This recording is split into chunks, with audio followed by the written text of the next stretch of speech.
They're visual, they're auditory, they're kinesthetic. Take a step to the right and a step to the left and say their soothers are different. Talking, drawing, playing, technology. Okay, stand up, let's try it. Stand up, really. Awesome. So take a step back and say, I'm different. Nice. Take a step forward and say, they're different. Take a step to the right and a step to the left and say, I'll react differently. You have just done the generational boogie. Remember that. Next time work sucks.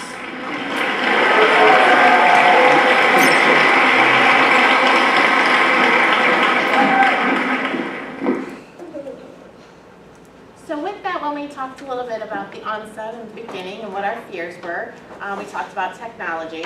Obviously, technology amongst the generations was a huge part of it. You will have many training sessions about your technology and developing those skills. Today was specifically about communicating with the other generations because you will have a wealth of knowledge at your side in the workplace when you have other individuals of other generations that will have the answers to your technology questions. And if you understand how to engage them and to communicate with them, they will be glad and supportive to help you back. So the topic of this was, can you do the full screen for me? Sure. So your thoughts on the content of the video. Who here thought it was, let's see, full screen? Ooh, where are we? Full screen. And try from beginning. And then it'll go up. Ah, I gotcha. And then as you go through, it'll go to that Yeah. page.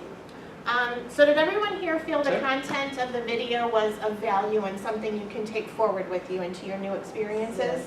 Okay, good. I could absorb the material because of the way it was presented, the same thought put in different words. Okay, yeah. So I could go ahead and record that. So with that, on a technology level, I encourage each of you, I challenge each of you to independently go seek out this video on your own and watch it. If and when you do so, and then tell a younger person that you did so, I guarantee that you will engage them in an interesting conversation. So that is my challenge to you. The video itself, you have it in here on the page. It's called TED Talks video, and that is the exact title, and that's the reason I put that slide in there for you, so that after the fact, you can go on the computer, you can search it online, and you can play it and rewatch it yourself. So the next part of this, what I thought was interesting, is that how are you affecting others with your communication method? So when you are entering a new work environment, and there's some boomers, and there's some millennials, and there's some Gen Xers, as you are entering into that environment, how are you affecting it? We all think about how everybody else is affecting us and how we don't understand, and if they could just slow down, and if we could just this. You know what? We're going to turn that table and we're going to think, what are we doing to everybody else with our communication style? Because as we just saw, there's many different styles. And if we are imposing our style of communication and we are imposing our values and we are imposing our expectations onto others that don't share that, we're already creating barriers. And as we all know, barriers are not going to allow for the most productive and efficient work environment. So I encourage each of you to think about that as you engage with others outside of your comfort zone. The one question that I always encourage everyone to think about, who is on the other side of the desk? Okay. We always know who's sitting on this side of the desk. We know about us and what we like and what we don't like and what irritates us and what we do want to deal with. And okay, but who's sitting on the other side of the desk? Who's your neighbor? Who's down the hall? Those are the individuals that I encourage you to start thinking about and what it is that they are looking for as much as you are, and start blending those. So how can you be a better workplace communicator? I would say first and foremost, understand it's not about you. It's not. I don't see the happiest of faces with me telling you all that either. It's not about you. It is about how you're engaging with others. So with that, lead by example. As we show others that we are capable of communicating across generational bounds, others will learn from us that they can then be capable of communicating across generational bounds. This is new for everybody. The most mature, the individuals with the most life experience, are the individuals in the generation sitting in this room. The individuals of the boomers and the silent generation, you are the individuals with the most life experience, and you are the ones that are expected to show the example to the younger people. Therefore, you have a lot on your shoulders communication-wise entering this environment, because you also have the most variety of individuals to learn how to engage with. Again, to identify who you are talking to and to engage others in a self-aware approach, meaning you understand who you are and that's fine. Now we need to step on to the next part. So, new ways. Think about this for a second. We're going to go around the room. What will you do differently the next time you engage a coworker from a different generation? So I want you to think about what you watched in the video. Think about maybe an experience you've had, maybe a way to go about it differently. Maybe there's been something that you dealt with before that you thought, oh, I'm going to try this. So think about it for a moment. Think about maybe the generation, maybe the situation, maybe a challenge you've had in the past. And what is it that you're going to do differently?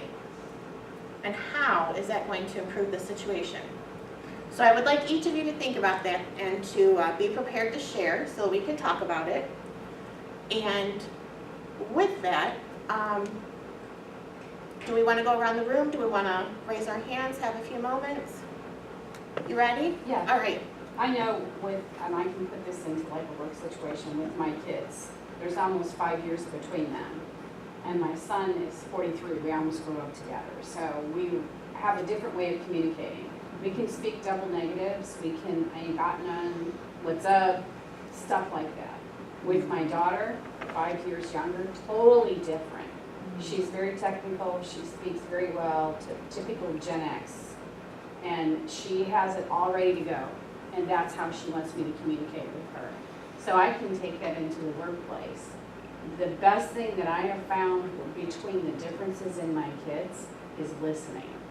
Listening to exactly what they say, because if I come back with, well, whatever, in my day, whatever, and you are fully capable, mother, you are fully capable. We gave you the instructions, we showed you how to do it, you've raised us, we know that you can do it, and just sit down and just think about it and just do it.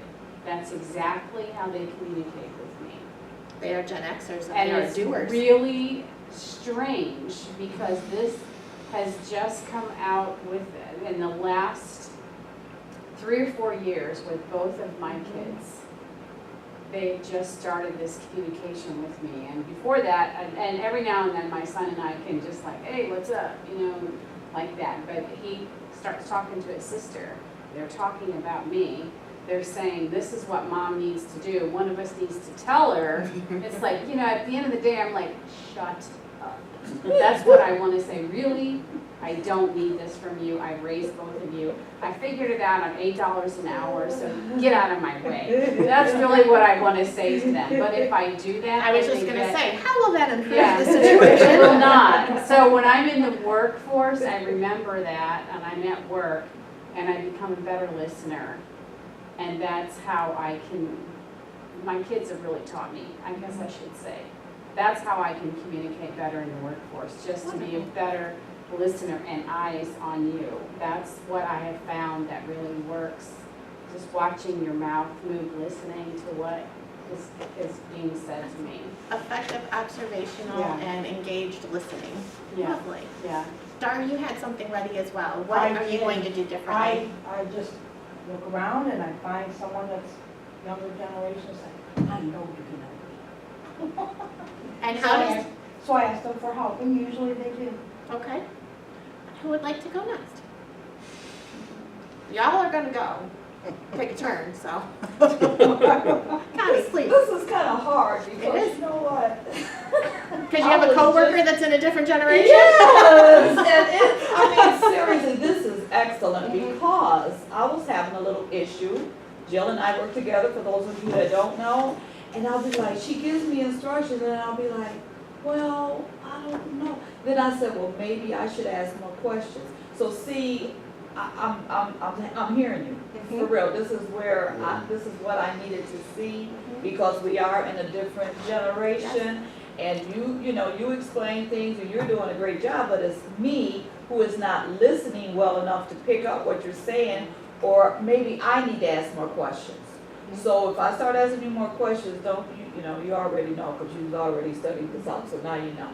So you know why I always send emails with written instructions? Right, she's detailed, man, and she's like, did you read the email? I'm going, yeah. It's weird, this is so real, I appreciate it. Awesome. One more thing I just wanted to say. Writing it down, what my kids are telling me over the phone, and not every single word, just the words that I need to know to get through it. I do it all the time.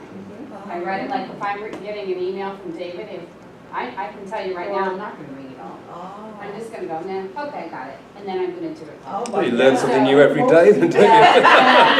Every day, I do it every day. Sometimes I print that email out and I read it and I highlight or I write down the words that I need, and that's how I Oh, get through my it. God. Because if I don't, my kids are gonna trip me up right now. Oh, my God. See, I told you, Mother, you need to read better. Now, I am a Gen Xer, so what they say, we like to, so I watched this video 3 times this morning. After highlighting my notes, I made a box chart Oh, for my myself. Always doing Got it? That's all right. So it's a real thing. See, and what I did is I wrote down what I needed. See the difference in generations? I wrote down what I needed and I got it.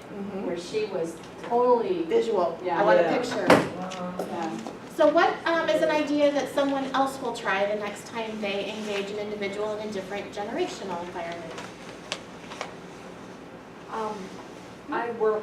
I'm the oldest in the shop, Okay.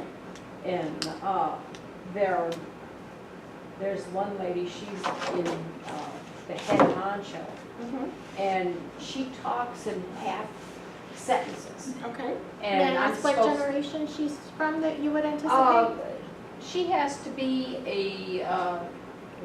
We had Gen Xers who were probably in about their 40s, and we have millennials who are in their 30s. She's a Generation X, Okay. you know, Okay. and she expects me to be able to read her mind. And I have such a hard time because I'm trying to fill in the blank, you know, that she leaves. And I have explained that I don't really understand what she's saying. What will you do differently next time, based on what you learned in this video today? I really don't know. Have a pad, a small pad and a pen in your pocket. Yeah. We And have- write down the words that you need, and then you'll figure it out, you'll fill in the blanks from there. Is that how you? That's how I do a lot of things. Right, You'll see because she'll. notes all over the place, and it's certain words that I need. Right, and then she'll tell me like, well, you know, just bring everything into the room and don't allow the cats out. Well, that's unrealistic because I can't move the mop in the room and the broom in the room at the same time because then I'll have cats playing in the mop pad. And the broom going everywhere, the cat's knocking it down and running all over the place and getting all excited and trying to kill each other, you know, so I thank you for that. So I'm clueless. I'm going to encourage you need to watch the video again to give Okay. yourself an opportunity to come up with something different to try with your Gen X boss. What are you going to try differently? Well, the dilemma I'm in, Yes. I'm like 30 years older than my director. Okay. And So you probably have a millennial. she's like 32 Okay. and okay. pregnant. Okay. So, That's okay. That's a whole new world in itself. She probably doesn't even know that yet. She'll figure that out. when I started, Mhm. I showed her my resume and then she asked me, how would I do this? And then a couple days later, she telling me how to do this. So now I just asked her how she wanted it done and go from there. How does that make you feel? It doesn't bother me. It does not bother No, you. Do you no. feel, so you feel that for your situation, Sometimes what she say makes it easier than what I used to do, because I did it the Okay. old way. wow. And now she comes up with the same solution, but just a different way of doing it. Well, it's very So- interesting So you it comment on benefits that. me both ways, and her. That's wonderful. Oh, how awesome. Congratulations. I think Thank you you. overcame a huge obstacle of Yeah. communication in the workplace. And to your point, the way the millennials are described is they are adapters, adopters, and innovators. You give them a problem, they're gonna come up with a better solution. Right. And you just described that Yeah. exact unfolding. So with that, you were mature enough to go into that situation to understand that taking your pride into it probably wasn't going to help, and allowing that individual to communicate some different ideas ended up being a win for you both. Yes, Absolute, wonderful. So you don't even have to try it, you already did it. yeah. Kudos to you, Thank fantastic. What will you be trying differently? Well, the one thing I've got is, what happens, like, I'm from the old school, so what happens if, like, say, all computers would go down, Would you be able to do your job, without it? Some people can, some people can't. Like I said, I sold bingo supplies for 7 years, and I had to go to Youngstown, load up, and then I would upload my inventory on the truck. But then when I was out on the road, computers would go down. But I could keep going selling to bingo halls because I had a printout with prices and everything. So I had other salesmen calling me, what's the price of this, what's the price of that? It's like if you lose it, then, what are you gonna do? Well, to the question of how will you communicate differently in the workplace with an individual within a different generation now that you've been Well, through like this I said, presentation? Workplace, pretty much, they're older or the same age, so we get along. I'm 63, they're in their late 60s, early 70s. So you only work with boomers or the silent generation? Yes. And so what will happen when you are in a different environment and engage? Because all of these technology issues and within other work environments, you will be. So what will you do then? I don't know, I'd have to think about that. Well, I encourage you to Yeah. greatly, because with all the help that you'll need with technology, I encourage you to give some thought as to how you are going to address and approach the individuals you will be asking help from. Okay. And sir, what will you be doing differently? Well, in my workplace, I'm pretty much in the same situation. Most Okay. people are older, Okay, but in the same, boomer. yeah. But if I ever encounter that situation, I don't know. I would just think I would just have to figure out their way, and they have to figure. I would just have to try to do my best to learn. But do you feel that, like, with that, you now know that maybe not everybody's looking at it at least at the same way you are? There's Exactly. Maybe that, okay, Exactly. awesome. And I think that self-aware approach to any situation, that's wonderful. Sir, if I may, what will you be trying differently? You will be making no effort of any kind to do anything differently. I'll keep it the same. Okay. Yeah, about the same age as me anyway, so. Okay. And what about when you encounter and engage individuals outside of your generation? Yeah, I don't know. Okay. Well, again, with that, I do encourage you that part, because as we do cross those lines, that'll be a time when you will definitely want to have that in your back pocket to rely on. Yeah. And if I might, we got two more, we'll wind her down. I actually think about, I reach back because I realize history repeats itself Yes, ma'am. more than people realize. Yes, ma'am. And like the Bible says, a child shall lead them. And that's true, because that's why it's beneficial to there's someone older with all this new technology. Just spend time listening, mostly. Wonderful. You know, a lot of listening. And then after listening, I'm sure they'll be ready to let you give your input. And then just kind of fuse it together and make it work. Excellent. So a very cohesive approach, looking at it from many sides. Wonderful. And if I may, save the best for last. I don't know. You're not sure what you would do differently? She's a silent generation. I agree. Exactly. That's why I was curious. Do you feel as though you, I feel that your generation is highly effective at being a good listener. Do you feel that you've already kind of succeeded at being an effective listener with others? Somewhat. I would think that might come a little bit with the time and generation, and to that's typically our best way to pave any situation. And with that, I just encourage each of you to realize that you have your way of going about it based on your life experiences. Others will have different ideas of what the right way is based on their life experiences. With that, I would like to conclude and thank everyone for their time and input today. I hope this helps with your transition as you move forward. Good luck with the program. I'm available afterwards if anyone has any questions or comments. Thank you, Jill. Thank you, Jill. Thank you. Thank you. My pleasure. Okay. Okay, so the literature that you've got today, if you want to leave those inside your beige folders, because we'll review these again next week when we're on the Wednesday. So you're going to leave behind everything pretty much that you've either filled out today or you've been given, and we'll keep safe for next time when you're in, which will be next Wednesday from 10 till 12. Same time. Same time, 10 till 12, absolutely. Okay. Hopefully you found today informative and